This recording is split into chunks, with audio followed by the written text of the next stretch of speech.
You're watching Haces TV, and we're here at the EA Winter Games Showcase in the Command & Conquer 4 Tiberium Twilight area. With me is Raj Joshi, who is a producer for Command & Conquer. If I can get the words out. Raj, how you doing? Very good. Yourself? Yeah, not too bad, not too bad. So just tell us a bit, first off, for someone who doesn't really know much, what is Command & Conquer all about?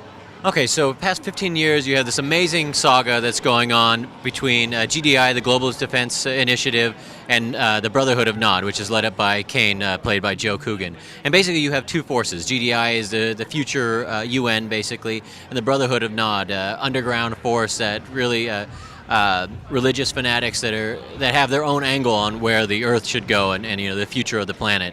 These two forces have been going against each other, fighting over this crazy resource called Tiberium, which is very radioactive, taking over the Earth.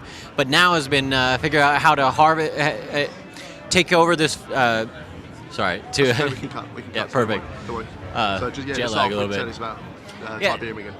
So Tiberium, very radioactive element that's taking over the Earth. Now the force has been able to be harnessed and leveraged to be a force of good rather than evil. But it's been a major point of contest for between the Brotherhood, Nod, and GDI.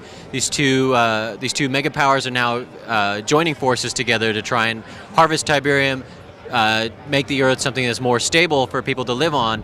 But Brotherhood and Nod come together with GDI and now wondering what's really going on, because they've been big opponents this whole time, and why are they joining forces here? So it's really trying to tie up the loose ends of 15-year saga going on, really kind of paralleling what's going on in the world right now. You have forces of good, forces of evil, trying to band together to save the planet, but something's going on. So we're trying to tie up these loose ends for all the fans who've been following this for 15 years now.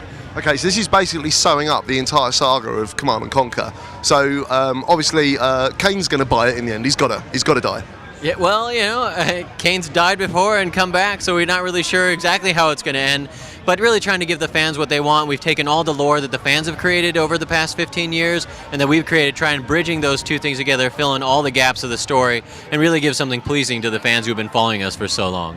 Okay, so compared with the previous versions of the game, what's new in Command & Conquer 4, or is it just the development and sort of like you say, tying up all the loose ends? A lot of different things as far as the gameplay goes. We have 3 new classes, so instead of having all your units accessible all at once, you choose whether you want to play offense, defense, or support class. You want to have those big, heavy tanks coming to the front lines, or you want to lay back, build up some defensive structures. So there's no more base building going on now. It's actually, you have this mobile crawler, which is like your mobile base, gives you a whole new sense of strategy, being able to take your crawler around. So you're no longer just finding your opponent's base and destroying their base and winning.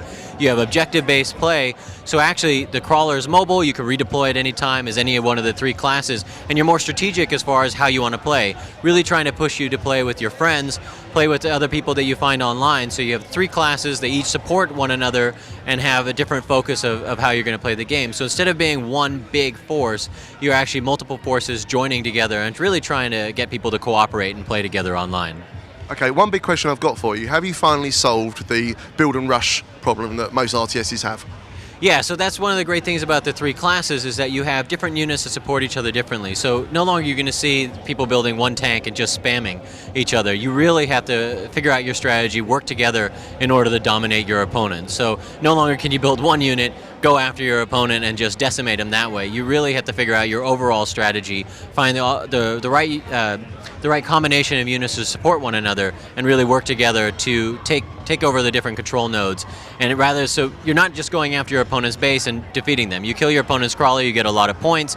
It's definitely a bonus for your team, but it's not the end of the game for them. They can redeploy and come back. So really it's more of a larger strategy rather than just building, say, a bunch of Scorpion tanks going after your opponent and winning that way. No, you really have to figure out how to work together and build your strategy much differently than you would have in the past. Okay, for the online play, were you looking at dedicated servers, or have you got like a server client which anybody can run? No, so dedicated servers, tons of space for everybody to jump in. The cool thing is that you won't find any lag because it's not dependent on anybody's connection speed. So everybody, you have a fast connection speed, you're not going to see any hit based on other people who may be going through a slower connection. Plus, we've also figured out how to keep the data rates constant so that regardless of your connection speed, really everybody's seeing kind of the same flow of gameplay. Okay, and downloadable content to add to it later on? So we haven't made any announcements for that. Downloadable content is definitely something. I know, that's why I asked. Yeah, no, it's a great concept. Look for announcements coming forth in the future.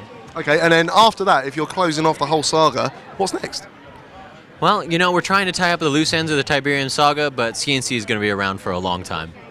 Okay, there you go. That was an enigmatic answer, if ever there was one. Okay, Raj, thank you very, very much. Hey, thank you guys so much for coming out and spending some time with us. No, it's great. We're going to have a little play now. I'm going to call it work, but we're going to have a little play. Check back soon on Hexas TV for more from the EA Games Winter Showcase.